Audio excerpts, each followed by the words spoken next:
എല്ലാം അറിഞ്ഞിട്ടും എന്തിനാ ഓമന എന്നെ ഇങ്ങനെ നാറ്റിക്കുന്നു? ചെയ്യാൻ പാടില്ലാത്ത ഞാൻ ചെയ്തു. ഇതുപോലെ പലതും ചെയ്തിട്ടുണ്ട്. കാശിന് വേണ്ടിയാ.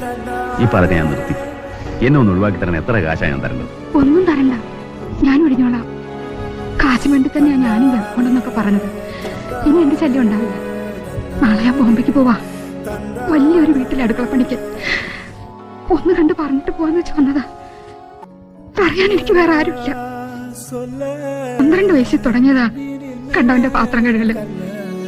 അച്ഛനും അമ്മയ്ക്കും ശമ്പളം മാത്രം മതിയായിരുന്നു. ഏതായാലും ഇനി എന്നെ പേടിക്കണ്ട, ഞാൻ തിരിച്ചു വരില്ല. കാശിന് വേണ്ടി ചെയ്തതാണെങ്കിലും മരിക്കണവരെ ഈ താലി ഞാൻ ഇട്ടോട്ടെ. ഇഷ്ടമല്ലെങ്കിൽ വേണ്ട, ഞാൻ അടിച്ചു. സന്തോഷായി. ഞാൻ ഒഴിഞ്ഞു പോയിന്ന് കൂട്ടുകാരനോട് പറഞ്ഞേക്കും.